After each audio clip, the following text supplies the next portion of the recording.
Hi, this is a short screen video on how to install Malwarebytes. It goes along with the short blog that I wrote. And here's their page, and if you go right up here, you can see it's malwarebytes.org, malwarebytes.org.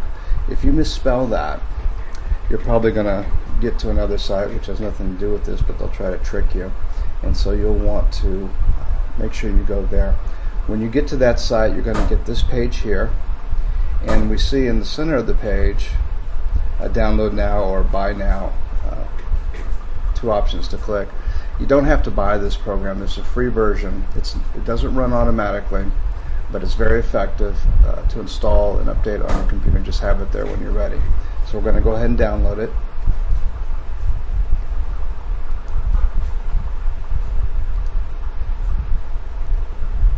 Now when you click the download link on Malwarebytes, you're going to be taken to one of these public sites that store a lot of this shareware, freeware software and distribute it for the vendors. This one's called CNET. We look up here at the top. It's download.cnet.com, Malwarebytes, and that's okay. Be careful when you get to one of these pages, because there's a lot of things here to click on, and you want to make sure that you're only clicking on the file to get Malwarebytes and not say this antivirus or the spyware remover here.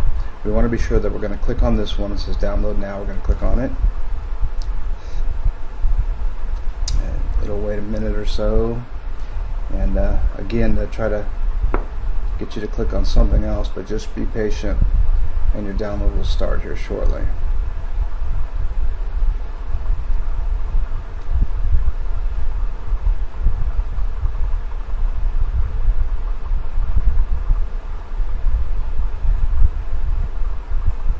Okay, that took a little bit longer, but you can see, did you notice the information bar? We're going to click OK. I'm going to go up to the information bar here. I'm going to right click there, click download file. And now we're back to that screen where it wants us to do something else. Don't do anything else. Just wait for that box. Here we go. So let's go ahead and save this. And I'm going to save it to my desktop here.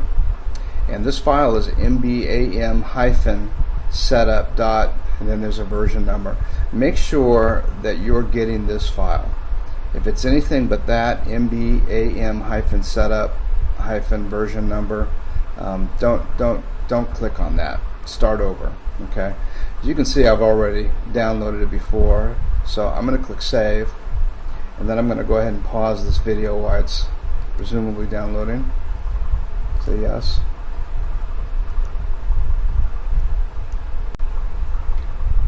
Okay, so that file finished downloading. I closed my browser, and here I am at my desktop, and here's the install file.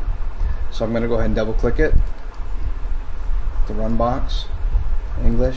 You can follow all the defaults. You don't have to change anything here. Just click next, accept the license agreement here.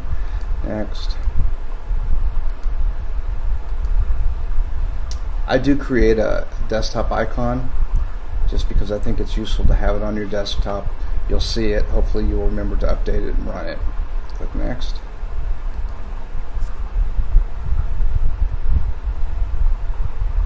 Okay. Click finish. Now it's going to update itself. You can see that box is checked, and then it'll launch the program.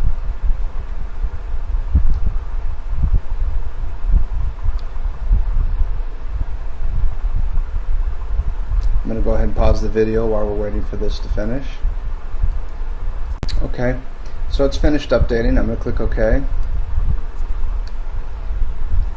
And here's the main window of the program. This is what you'll see when the program opens, and you'll have these options for a quick scan, full scan, flash scan. I always choose full scan, and I do it at a time when I can walk away from the computer and just let it go. The scan, depending on the size, how much data is in your hard drive, it could take 45 minutes to 3 hours. If your machine is badly infected, it could take a long time. One thing I always do is, you'll notice these tabs here. There's an update tab. I always click on that first when I open the program, and I check for updates. We don't have to do that now because we just updated. Let me go back to scanner, and it'll always open to the screen. Choose Perform Full Scan, click the scan button. It'll ask you which drives. Generally, most people have a C drive. If you have this little Y here, network drive, don't choose that. That's a drive on your network. If it goes to one of your servers, it could take forever, and that's not the machine you're worried about. You're worried about your local machine, which is the C drive. Now you may have some other drives, a USB drive, and they'll show up. This D drive is the CD-ROM, and the A drive is the floppy drive, which I don't have on this computer. So we're going to choose the C drive, and we're going to click Scan, and it's going to start the scan. So you can see it go in there. I'm going to go ahead and pause the video again, and we're going to wait for the scan to complete. Okay, so it's completed the scan, and you'll get this window that says Scan completed successfully. Click OK, and you can see we have 2 infected objects, and I did intentionally infect this computer so that I can have this demonstration. Over here we see the Show Results button. I'm going to click on that, and then here is our malware, our spyware, or infections, whatever we want to call them. You want to make sure that they're all selected. Then down here is a Remove Selected button. Click on that. This is a log that will pop up, basically giving you a summary of what was infected, what it found. 2 files infected, we can see here. Let's close that log. Almost always, if it finds infections,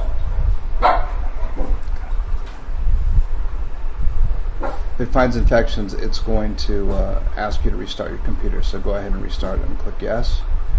And that's about it. And when the computer comes back up, you should be virus free.